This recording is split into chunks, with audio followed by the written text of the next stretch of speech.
आइए आपको सुनाता हूं आज एक पिता और बेटे की दिल छू लेने वाली कहानी। जब मैं घर से गुस्से में बड़बड़ाते हुए निकल आया था और बस स्टैंड की तरफ आगे बढ़ने लगा, मैं मन ही मन बड़बड़ा रहा था, पता नहीं कितने पैसे छुपा के रखे हैं, लेकिन मेरे लिए एक बाइक नहीं ले सकते। अब मैं यहां से चला जाऊंगा और तब तक वापस नहीं आऊंगा जब तक मैं खुद के पैसों से बाइक नहीं खरीद लेता। इतना सोच ही रहा था, तभी मेरे पैरों में कुछ चुभने का एहसास हुआ। नीचे देखा तो समझ आया कि जल्दबाजी में पापा के जूते पहन आया हूं। उन जूतों में कील उभरी हुई थी जो मेरे पैर में बार बार घाव किए जा रही थी, लेकिन उस समय गुस्सा अधिक था तो मैं बड़बड़ाते हुए आगे बढ़ गया। एकाएक मुझे याद आया कि मैं पापा का पर्स भी साथ ले आया हूं। मेरी खुराफाती दिमाग में एक ख्याल आया, क्यों ना आज पापा का पर्स चेक किया जाए, जिसे आज तक उन्होंने किसी को हाथ तक नहीं लगाने दिया। पता नहीं कौन सा खजाना छुपा है इस पर्स में जो किसी को हाथ नहीं लगने देते थे। जब मैंने पापा का वह पुराना पर्स खोला, देखा तो उसमें पैसे तो नहीं मिले, लेकिन पैसों की जगह एक डायरी रखी हुई थी। तब मैंने सोचा, ओह, तो यहां खजाना छुपा रखा है। मैं समझ रहा था कि यहां पापा ने लिखा होगा कि किससे कितने पैसे लेने हैं और किसको कितने पैसे दिए हैं, लेकिन मैं गलत था। जब मैंने उस छोटी सी डायरी का पहला पेज खोलकर देखा तो वहां पे जो लिखा था वह थोड़ा सीरियस कर देने वाला था।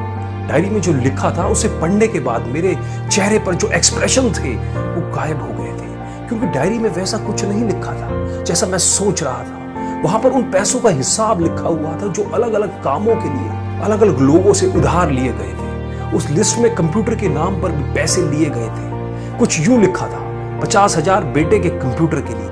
यह वही कंप्यूटर था जिसे मैं आज तक यूज कर रहा हूं, लेकिन मुझे यह पता नहीं था उस कंप्यूटर को खरीदने के लिए पैसे कहां से आए थे। लेकिन आज पता चल रहा था।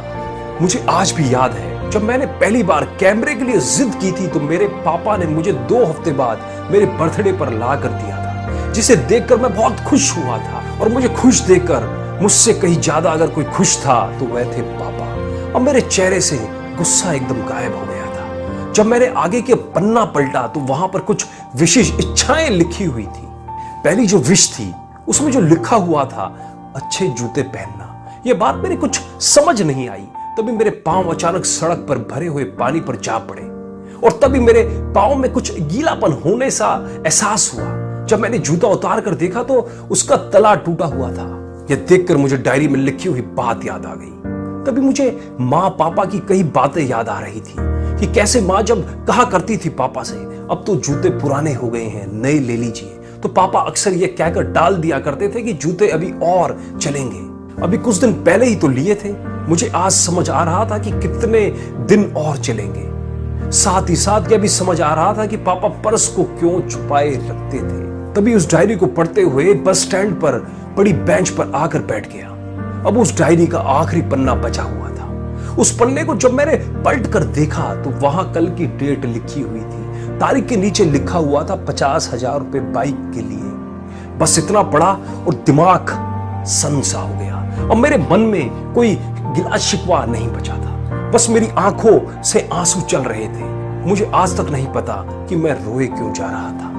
अब मैं जल्दी से घर की तरफ भागा, लेकिन जूतों की वह कील पांव में अब तक घाव बनाने में कामयाब हो चुकी थी। मैंने जूतों को रास्ते में ही निकाल कर फेंक दिया और भागते लड़खड़ाते हुए घर जा पहुंचा, लेकिन पापा घर पे नहीं थे। मैं समझ गया वह कहां गए थे। मैं सीधा पास वाले बाइक की एजेंसी की तरफ भागा। पता नहीं आज कहां से इतनी ताकत आ गई थी कि मैं भागते हुए थक नहीं रहा था, और वह भी बिना जूते के नंगे पैर। जैसे तैसे मैं बाइक एजेंसी पर पहुंचा। पापा वहीं थे। मैंने पापा को दौड़कर गले लगा लिया और मेरी आंखों से आंसू रुकने का नाम ही नहीं ले रहे थे। पापा समझ नहीं पा रहे थे कि आखिर हो क्या रहा है, क्यों रो रहा हूं मैंने पापा से कहा, पापा मुझे मोटरसाइकिल नहीं चाहिए, आप अपने लिए जूते ले लीजिए। अब आज से जो भी करूंगा अपनी मेहनत से अपने बलबूते पर पढ़कर करूंगा। दोस्तों, सदैव अपनी माताजी पिताजी का आदर करें, और यदि वो भी आपको किसी चीज के लिए मना कर रहे हैं तो उनकी मजबूरी को एक बार गहराई से समझने की कोशिश जरूर करें। फूल कभी 2 बार नहीं खिलते, जन्म कभी 2 बार नहीं मिलते।